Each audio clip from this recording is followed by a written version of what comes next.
Is there sort of one that stands out for you that's sort of the flagship of where you've innovated as a company?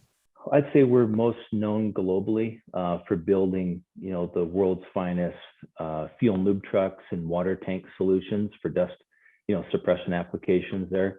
But I would say most notably in the last 5 years from an innovation standpoint would be our rock spreaders. And the rock spreader business for us is something that is primarily in colder applications. We do a ton of business in the stand countries. We call it the CIS market, also in Russia. We've got several bodies like this that are operating in Canada, both Western and Eastern Canada, and we've got some big projects that are on the go right now. But these are, ultra class size mining trucks converted over to what we call rock spreaders or haul road conditioning units. And basically, the principle is simple. You load the bodies with a pre-screened and washed crushed material, and you dispense it on the haul roads through two different chutes, and they feed the rear drive tires, so you get traction on the mine sites. But you're also doing what typically would take 3 machines, and you're doing it with essentially 1. So the efficiency gains and the return on investment is huge for our customers. I hope this isn't too tricky of a question. What makes one rock spreader better than the other?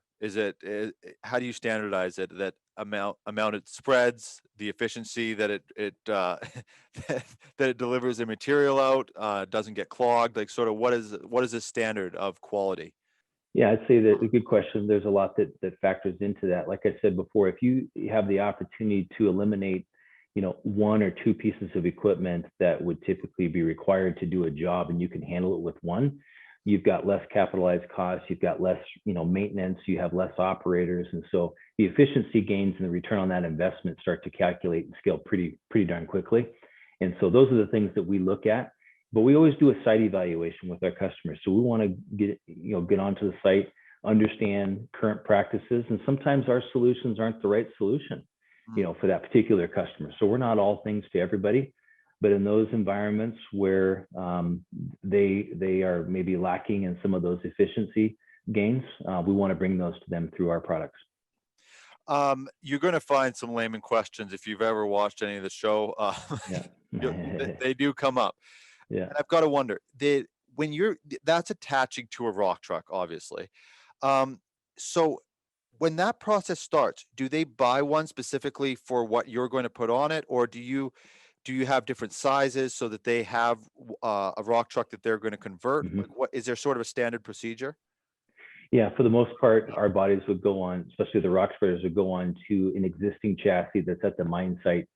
And one of the things that we do, we use the same operating and control system for our water tankers as we do our rock spreaders. And so they're interchangeable based on season, requirements and applications. So in theory, and most customers run it this way, is they'll run our water tanks in the summertime. In the colder shoulder seasons or in the winter months, they'll run the rock spreader. And so that chassis, that asset, that rolling stock, if you will, for the customer is continually, being utilized in an effective way at the mine site.